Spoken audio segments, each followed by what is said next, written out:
saw enough to satisfy us with the horrors of war. Lieutenant Josiah Fable.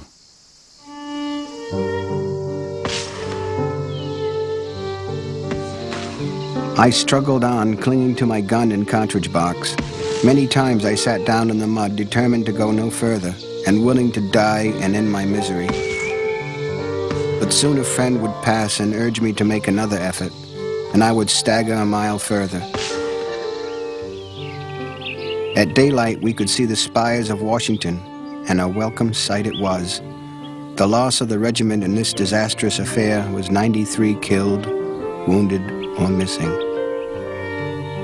There is a congressman, I believe from Alabama, I've forgotten where from, who said there would be no war, and he offered to wipe up all the blood that would be shed with a pocket handkerchief.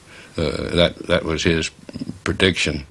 I've always said someone could get a PhD by calculating how many pocket handkerchiefs it would take to wipe up all the blood that was shed. It'd be a lot of handkerchiefs. From the Confederate White House in Richmond, Jefferson Davis rejoiced. My fellow citizens, your little army, derided for its want of arms, derided for its lack of all the essential material of war, has met the grand army of the enemy, routed it at every point, and it now flies inglorious in retreat before our victorious columns. We have taught them a lesson in their invasion of the sacred soil of Virginia. Today will be known as Black Monday. We are utterly and disgracefully routed, beaten, whipped by secessionists. George Templeton Strong. London Times. The inmates of the White House are in a state of utmost trepidation, and Mr. Lincoln in despair. Why Beauregard does not attack Washington, I know not, nor can I well guess.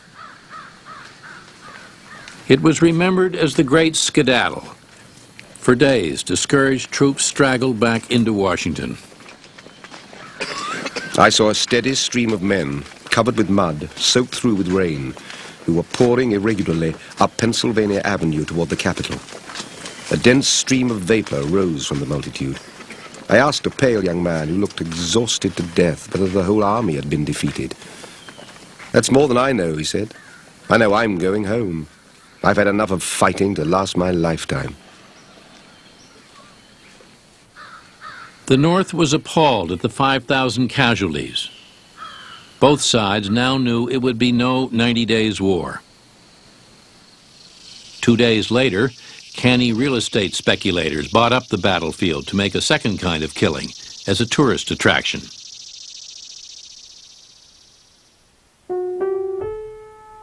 What upon earth is the matter with the American people?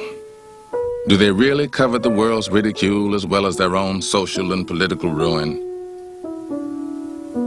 The national edifice is on fire. Every man who can carry a bucket of water or remove a brick is wanted. Yet government leaders persistently refuse to receive as soldiers the slaves, the very class of men which has a deeper interest in the defeat and humiliation of the rebels than all others. Such is the pride, the stupid prejudice and folly that rules the hour. Frederick Douglass.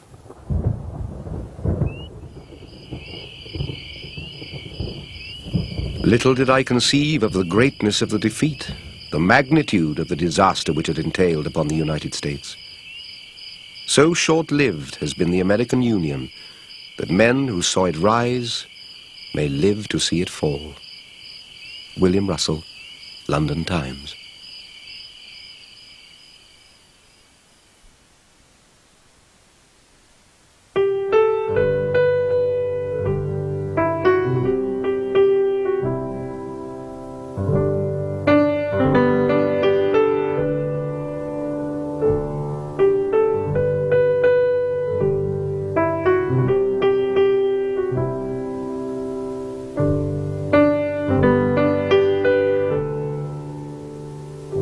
Washington, August.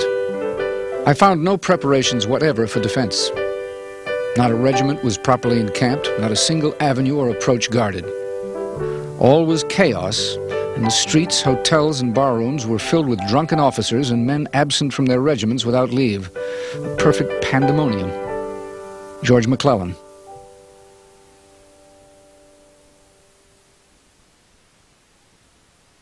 "5 days after the disaster at Bull Run, a new general took over what was now called the Army of the Potomac. George Brinton McClellan, only 34, seemed just what the North needed.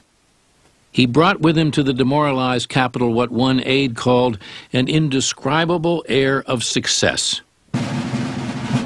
He replaced inept officers with regulars.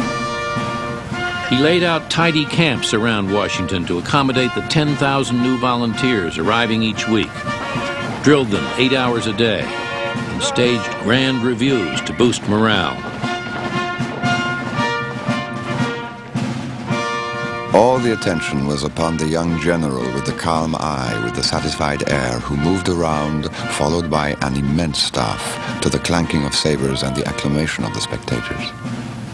Régis de Trobriand.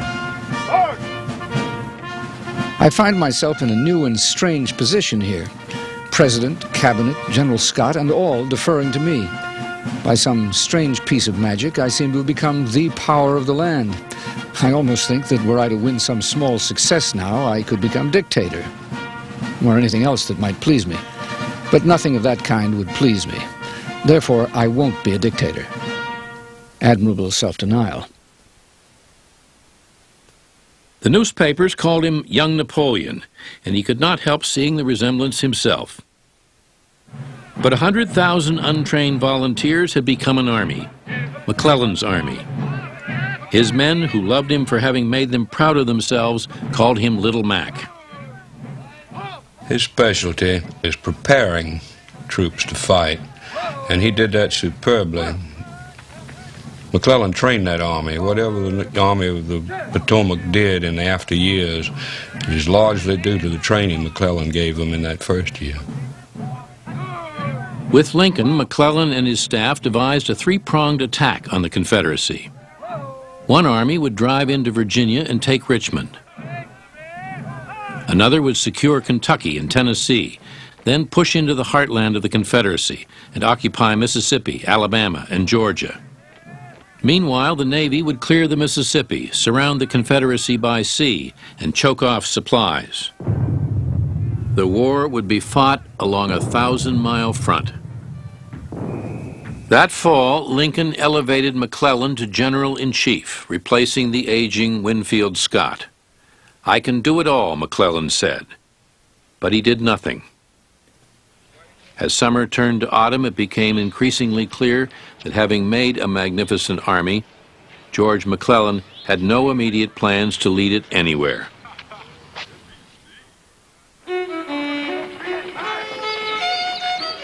As we approached the brow of the hill, my heart kept getting higher and higher until it felt to me it was in my throat. I would have given anything then to have been back in Illinois, but I kept right on. When the valley below was in full view, I halted. The enemy's troops were gone. My heart resumed its place.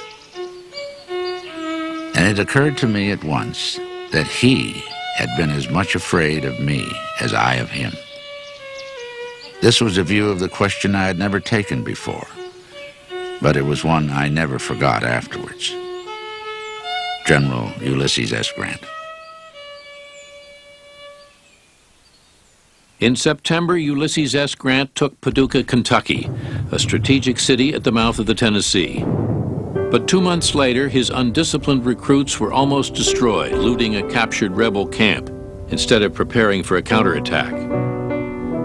Grant was returned to desk duty. In November, William Tecumseh Sherman was relieved as Union commander in Kentucky when he insisted that at least 200,000 men would be needed to suppress the rebellion in the West. No one believed him. He grew melancholic, prone to fits of anxiety and rage. Sherman, McClellan said, is gone in the head. December found him at home in the care of his wife, contemplating suicide.